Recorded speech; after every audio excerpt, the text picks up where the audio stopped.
Well, we watched the Euros on Sunday night, and I don't know about you, but I have absolutely loved having sport to watch again after the last 18 months. It's been so good to have it back on our screens. And I particularly love those kind of edge-of-your-seat moments, penalties, match points, juice. It is so good. In fact, the only thing better is being in those moments yourself.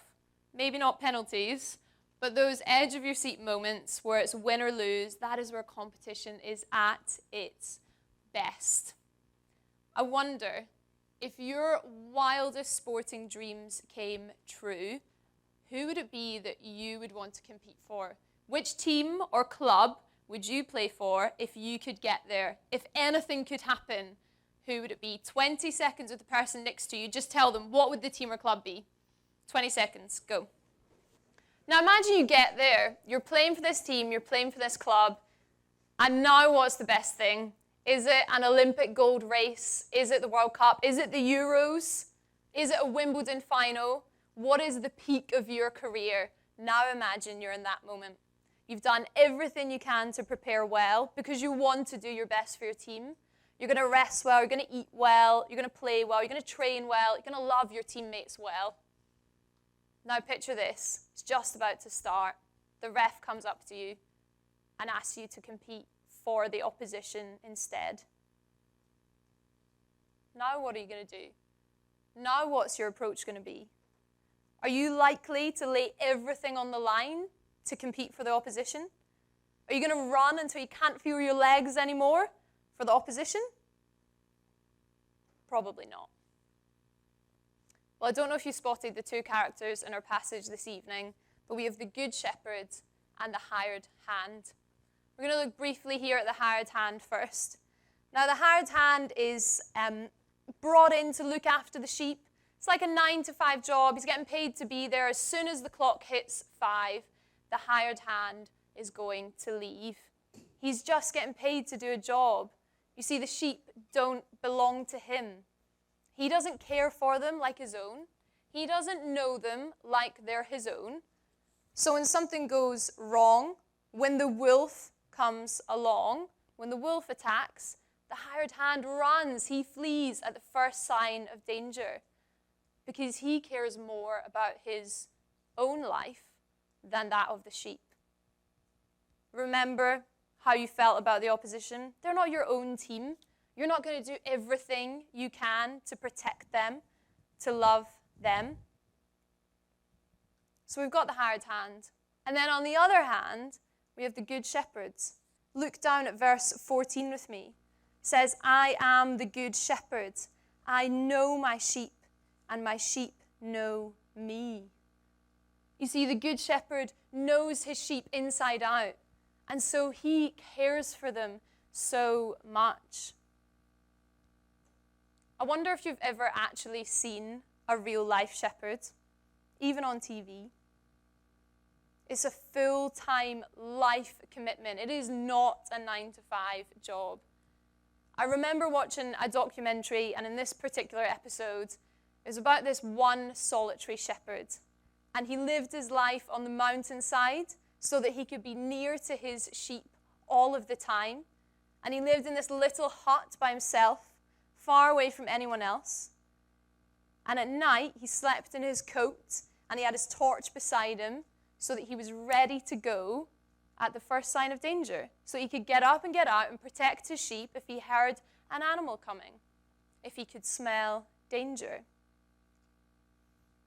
If the sheep is injured, it's the shepherd who looks after the sheep. The shepherd tenderly bandages the wounds, and he carries him on his shoulder if he has to. You see, the shepherd is really a beautiful picture of what it looks like to be a loving and a caring and a sacrificial leader. Do you see who it is? Have you seen the link? See, the good shepherd is Jesus.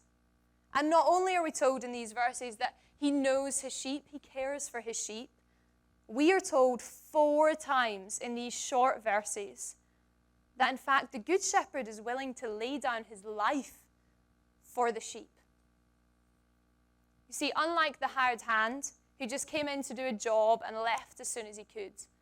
The Good Shepherd cares so much that he will lay down his life.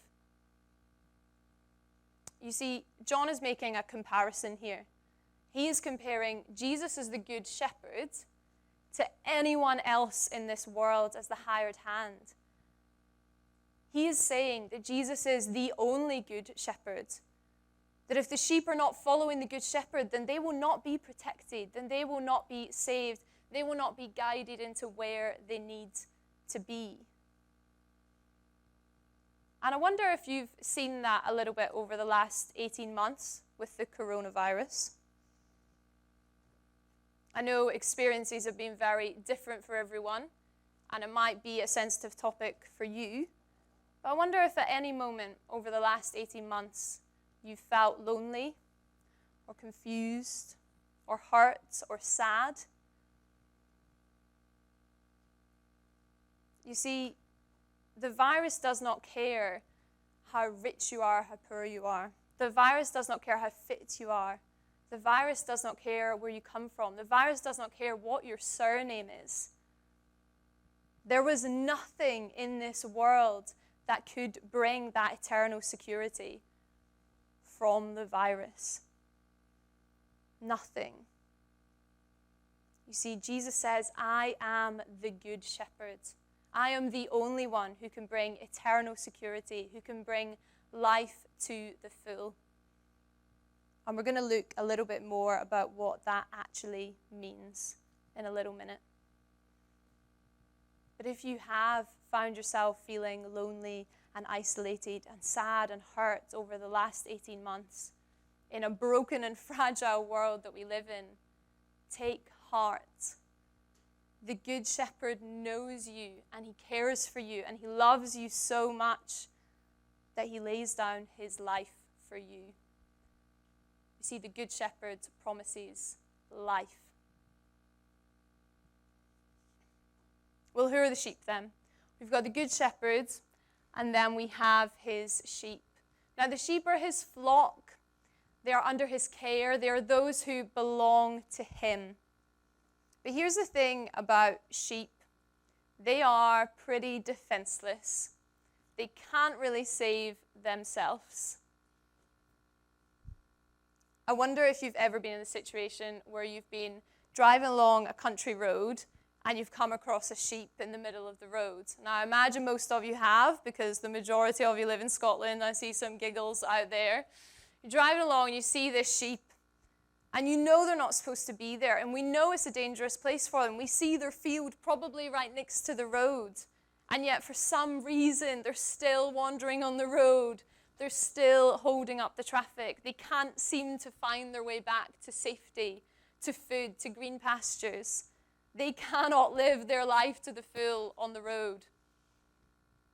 When I was driving up here this weekend from down south, I was driving up the M74 and I saw a police car in the distance at the front of a huge queue of traffic on the other side of the motorway.